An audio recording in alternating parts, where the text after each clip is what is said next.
back to Reading Destination. Today, we're continuing our final chapters of The Wind in the Willows. I hope you're enjoying it. Today, we are reading chapter 11, and it's called Like Tempest Came His Tears. And it looks like we're still talking about Toad's story here. Rat helped pull the waterlogged Toad from the hole. Although he was covered in mud, Toad was happy to see his old friend at last. When they arrived back at Rat's home, Toad cried, "Ratty, I've been through such trying times. You couldn't even imagine. I've been in prison, but escaped, of course. I've been thrown in a canal, but I swam ashore. I cleverly fooled everyone. I am a smart Toad. Listen to this. Toad, go upstairs and clean yourself up and put on some of my old clothes," Rat ordered firmly. "Stop boasting and be off." At first, Toad wanted to say something back, but when he caught a glimpse of himself in a mirror and saw how horrible he looked, he silently went upstairs to wash. When he finished, he spent a long time admiring himself. When Toad finally came back downstairs, he found lunch was on the table.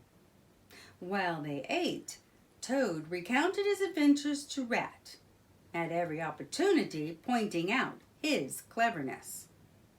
The more he boasted, the more silent Rat became. "Toady, you've been making a fool of yourself," Rat said. "You've been imprisoned, starved, chased, and insulted. Where's the fun in that? You know you've had trouble with cars since the day you first saw one, yet you still stole one. When are you going to be sensible and think about your friends? Do you think we'd like to be known as fellows who are friends with a thief?"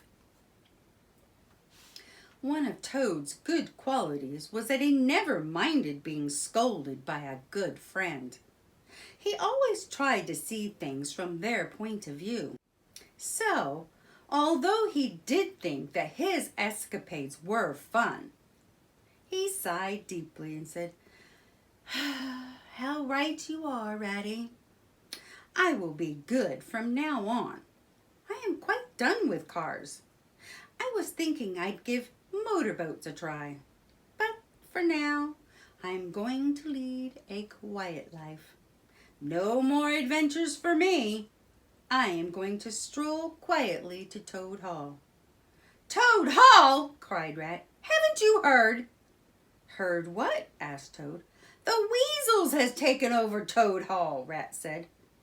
Toad put his head down on the table and began to cry as Rat told the story of the takeover. "After you muddled things up, the wildwood animals said that you had gotten what you deserved," Rat reported. "We riverbankers stood up for you, though. The wildwood animals said that you would never come back again. But Mole and Badger stood by you." Rat continued. "Mole and Badger moved into Town Hall to get it ready for your return. One stormy night, as they sat by the fireplace, ferrets and weasels crept in through the kitchen window and attacked. Mole and Badger tried to fight back, but there were hundreds against them. They were beaten and thrown out into the cold rain. They were called many horrible names." At this point, the unfeeling Toad actually snickered a bit. That means he laughed. "The Wildwooders have lived at Toad Hall ever since," Rat said. "They lie in bed all day, eat your food, and make cruel jokes about you." Toad's eyes flashed angrily. "I'll take care of that," he said. "There are too many of them for you," Rat said. but Toad was already off, marching down the road with a stick in his hand. When he got to his gate, a ferret with a gun popped up out of nowhere. "Who goes there?" said the ferret sharply. "Come out at once," demanded Toad, stamping his foot. The ferret shot at Toad. The bullet whizzed over his head. The startled Toad ran back to Rat's house, crestfallen. That means he was very sad. "You'll just have to wait," Rat said. But Toad did not give up so easily. He hopped into Rat's boat and set off for Toad Hall. He was looking longingly at his home when, crash! A huge stone fell from above and made a hole in the boat. He looked up and saw a weasel gazing down at him with glee. "It'll be you next time, Toady," warned the weasel. Toad ran back to Rat again. "You lost my favorite boat," Rat said angrily. "It's a wonder you can keep any friends at all." Toad admitted he was wrong and apologized to Rat. He promised Rat that he would take no further actions without Rat's advice. "What have Mole and Badger been up to?" Toad asked. "They have been camping out day and night in all kinds of weather to guard your house," Rat said. "They have been keeping a close eye on the weasels and ferrets. You don't deserve such loyal friends. You'll be sorry you didn't value them more." "I am an ungrateful beast," sobbed Toad. "I will go and find them at once. Oh, wait. It is time for supper." When they had finished eating, they heard a knock at the door. It was Badger. He was covered with mud and looked very tired. He shook Toad's paw. "Welcome home, Toad," he said. Then Mole came to the door, unwashed and shabby. "Hooray! It's Toad," he said. "You must have escaped, you clever animal." Immediately, Toad swelled with pride. "I'll tell you about my adventures," Toad said, "and you can judge for yourself just how clever I am." "Toad, do be quiet," Rat said, "and don't encourage him, Mole. Tell us what is going on and what would be best to do now that Toad is back."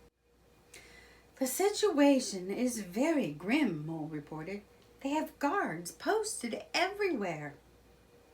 "I know what Toad should do," Rat exclaimed. "No, I do," Mole said.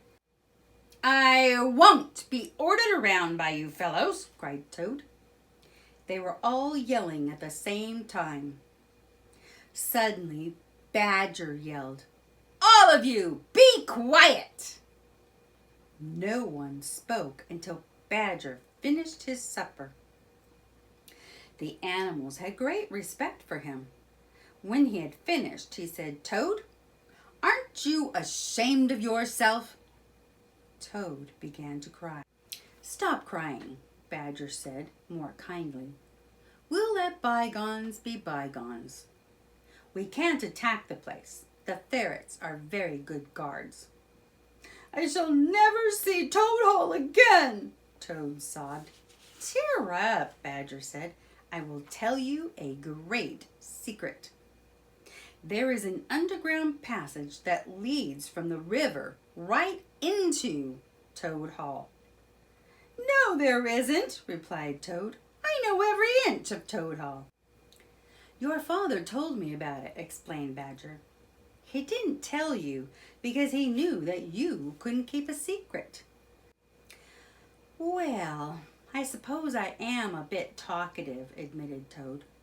"Being so popular, when I get together with friends, we tell all kinds of witty stories. But never mind. How is this passage going to help us?" "I asked Otter to disguise himself as a weasel," explained Badger. "He's been working as a chimney sweep at Toad Hall. He says that there's going to be a banquet tomorrow night. All of the weasels will be there. unarmed. That means they won't have any guns. The passage will lead us into the dining hall, and we won't have to pass the guards. We'll sneak up on them, Rat said. And attack, cried Toad. Our plan is settled, Badger said. All of the animals got a good night's sleep, especially Toad. By the time he came down to breakfast in the morning, the others had already finished. Rat was very busy gathering enough weapons for everyone to use in the day's attack. We won't need all that, Badger said. Sticks will do. It's better to be on the safe side, Rat replied. Toad picked up a stick and started swinging. I'll teach them to steal my house, he cried. Mole came tumbling into the room. I've been teasing the ferrets, he began proudly. I hope you've been careful, Rat said. I put on Toad's washerwoman dress and went to Toad Hall to ask if they wanted any washing done, explained Mole. Wasn't that clever? Toad felt jealous.